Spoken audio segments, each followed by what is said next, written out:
Sabe, existe um fenômeno que, por mais que a gente estude, ainda intriga o mundo. Um sucesso notável e, de certa forma, desproporcional. Hoje, a gente vai mergulhar nos pilares culturais, educacionais e de fé que podem ser a chave para desvendar esse enigma. Vamos lá. Para a gente ter uma ideia da dimensão do que estamos falando, precisamos começar com um único dado. Um fato que sozinho já é extraordinário e que dá o pontapé inicial para toda essa nossa conversa.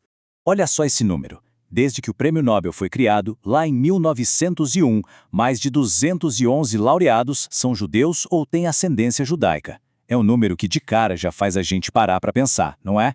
E é aqui que a coisa fica ainda mais impressionante. Pensa só, mais de um quinto de todos os prémios Nobel da história. O que torna isso um verdadeiro absurdo, no bom sentido, é quando a gente lembra que a população judaica mundial é uma fração minúscula do total. Então, essa é a grande pergunta que guia a nossa análise. Como isso é possível?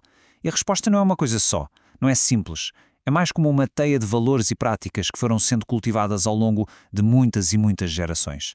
E a nossa primeira pista para desvendar isso nos leva para dentro de casa, para a base de tudo, a família, e a forma como a educação é vista desde os primeiros anos de vida. Na cultura judaica, a educação dos filhos é mais que uma prioridade, é uma missão eterna. Não é algo que simplesmente se delega para a escola e pronto, é uma responsabilidade que está ali, costurada no dia a dia, sabe? É uma prática moral constante.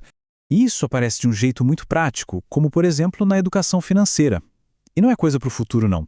Começa, pasme, aos 3 anos de idade, ensinando a reconhecer notas e moedas. E a partir daí, o negócio evolui de um jeito bem estruturado. Eles aprendem a gerir, a ganhar, a investir e, o mais importante de tudo, a entender a filosofia e a moral por trás do dinheiro. E aqui está o pulo do gato. O objetivo final não é só criar riqueza, é usar o conceito de dinheiro para ensinar responsabilidade, ética, planeamento e valores. É, no fim das contas, uma ferramenta para formar o caráter. Certo. Com essa base sólida vinda de casa, a gente sobe um degrau. Vamos para a segunda camada. Não é só o que se aprende, mas como se aprende. E olha, aqui a diferença é gigantesca. É aqui que entra um conceito chamado avruta. A ideia é genial.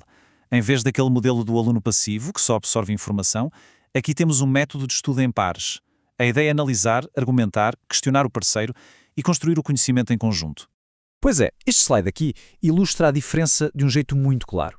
A gente sai de um modelo passivo, de memorização, para um modelo totalmente ativo, de construção.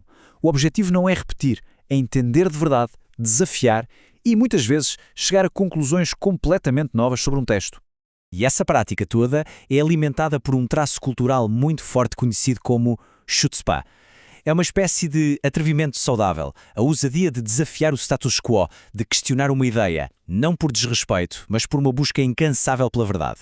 Ok, mas como esses pilares todos, a base familiar, a ética do trabalho e essa cultura do questionamento, se manifestam na vida real?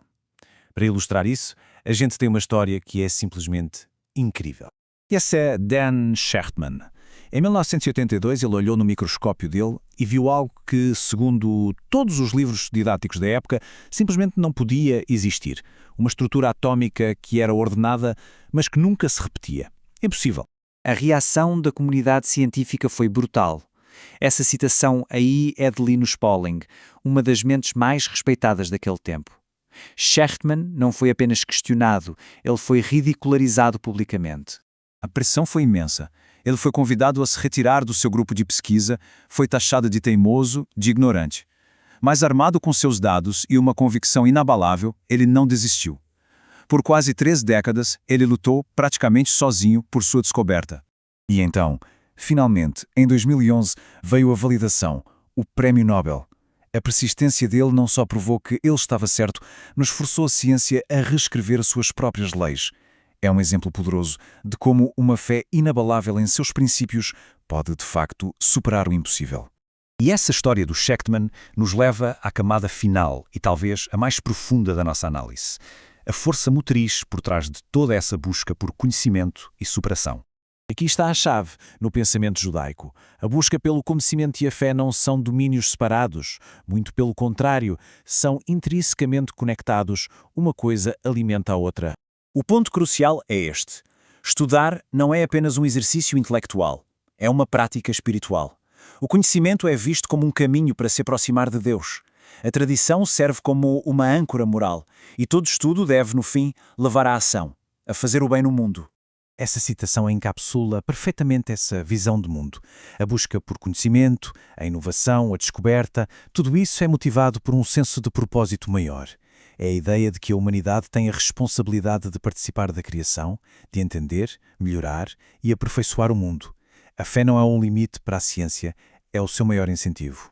E isso nos deixa com uma reflexão final. Talvez o maior legado não seja um conjunto de respostas, mas sim uma cultura que celebra a pergunta. Uma mentalidade que, ancorada em valores profundos de família e de fé, ousa questionar o impossível, persevera contra todas as probabilidades e, no processo, nos leva a patamares que jamais imaginámos serem possíveis.